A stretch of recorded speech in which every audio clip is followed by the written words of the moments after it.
So you obviously you split kind of the duty of performing live pretty much down the middle. You're primarily mixing it with your instruments, or there's a bit of crossover? Yeah, I think as times develop, I mean, if I feel partway through a song I've got a particularly awesome dub about to rise up from the pit of sound, and I He'll can shout, "Stay here!" or I'll slap my hand away. If I can grab Paddy's attention fast enough and just say, it's pretty much like carry on doing what you're doing, don't change anything, and make sure you play in time so that it's so that when it wells up out of the bottom of the mix. But yeah, fundamentally, Paddy's like we always say, Paddy wants to do it for the crowd. He's more interested in the journey of the enjoyment of the people. Mm-hmm. I'm much more interested in giving them a trip and and not an alienating experience, but just I want to push people outside their zone. So I'm not really interested in following a 8-bar cycle with another 8-bar cycle with a 16-bar cycle. I don't like that stuff, so I'd be really happy if some shows we just stayed in one place for an hour and then moved on. But you can't do that.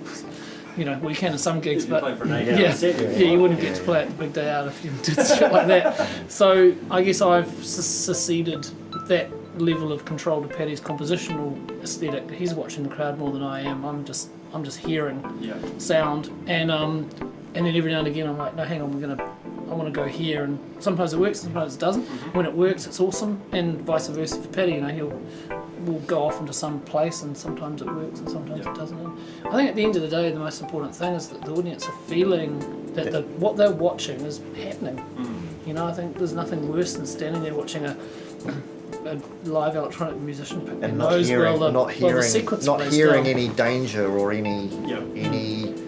anything remotely sounding like random. You're just hearing the timeline chunking through its paces. I mean, we have a lot of problems because of that.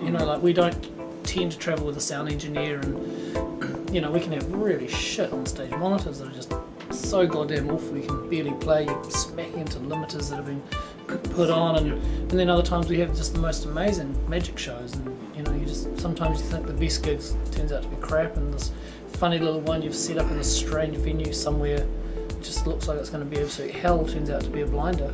And I think as you play live a lot, you sort of just you learn to roll a bit more with punches. As time goes on, and if you can afford to have a sound person that travels with you as an electronic musician, I think you're really lucky to be able to be at that level. If you're making the music that's earning you the fees, that means you can have that level of control.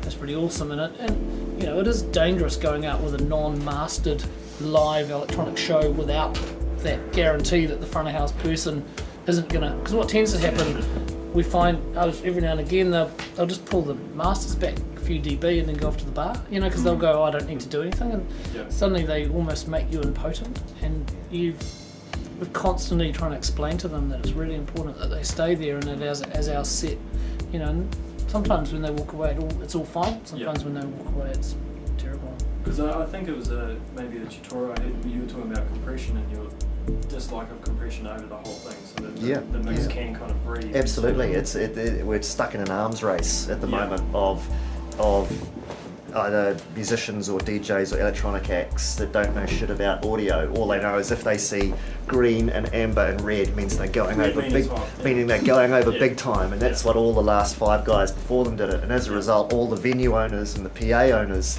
massively protect their equipment.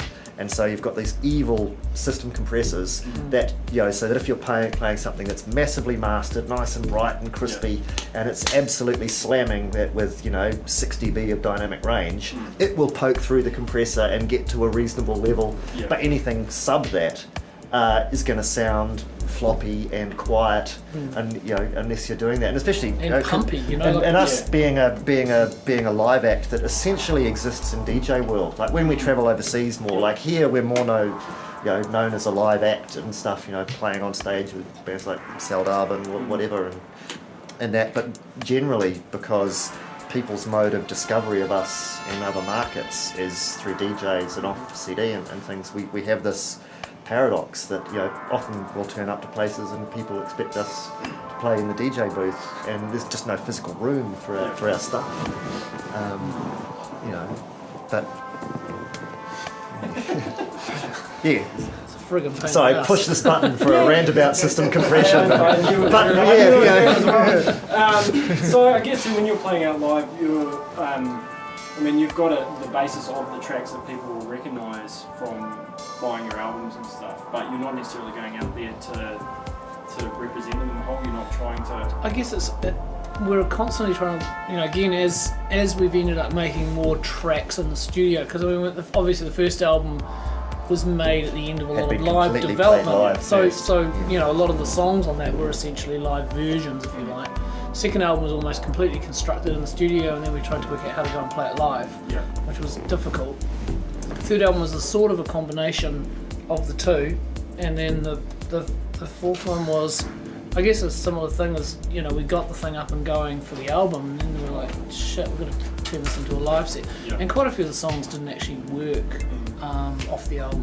Quite a few of the songs, we've tried to play them live, and they've lasted sort of, half a dozen shows or 10 shows, and then they've sort of been dropped because they haven't quite come up to standard, and other ones have come in. But we have one sort of crazy medley thing, I guess it's a medley, an octave, which has got samples we like out of songs we've dropped. Oh, So okay, songs we used to play live, but we Clearinghouse. we really like the sounds, and it's always a shame to lose them. So we've got this evolving track that just, whenever we ditch a track, we try and take a few sounds out of the song and drop them into this thing. Sounds that Mike likes because they're inherently dubbable or something. Yeah. I think that's so. Yeah, there hasn't really been any magic process. All I know is that it feels a lot harder now to take the tracks out live than it was, and I don't know whether that's processed technique or what, that we're now having to play at a different level than we used to, or the scenes changed in that way, or... I'd say there's one thing in that dance music, for want of a better word, has gotten faster generally. When I listen to stuff off Future Proof, stuff that used to rock the dance floor seems really slow now. Yeah. And also, as you perhaps get slightly better known, you end up playing more headlining slots, and that sort of has its own expectation of hype and how much the crowd. So the slower songs have tended to drop out of the live set and things like that. And so then it becomes its own thing of writing a new album. It's harder to go and do the noodly-dovey stuff because it sort of feels like it might be a bit of a dead end because it's not going to freshen up the live set. Yeah. Doing new stuff. So your primary focus is the live show. That's the. Oh, nothing. But I love being in the studio making stuff, and Whereas for me, it's probably more the chore and lives the payoff. Yeah. I think I love live when it's going off, and I've learnt to like live. Not Ableton live performing. I've learnt to like live when it's not going off better than I used to. Yeah. It used to kill me. I used to hate it, which was the reason I stopped doing it. Because for me, if I'm going to do that much damage to my ears, it's got to be worth it. That's going to be the payback there. Yeah, and when you just, when you're trying to do the thing you love and some dick out the front slammed a limiter across your monitors because they don't get how to help you do your thing, you just, it used to really, really take me out, but now I've just, the audience is having a completely different experience than you are. And, we've had people come up after the worst gig we've ever played telling us that we've changed their lives. So you sort of go, We've had people come up, and we've had people come up after playing right on the dance floor under everybody's noses with all our keyboards, and have someone come up and go, "I really dig your DJ styles." Oh, Have you had any requests? Yeah, we've had people come up and ask us to play something else. Play something we know. Yeah. I mean, you're going to get it all, aren't you? Yeah. Someone got up on stage somewhere and climbed in between Paddy's keyboard and him and gave him a huge pash. Yeah. I think I got a contact high from it too. Had to be the reason.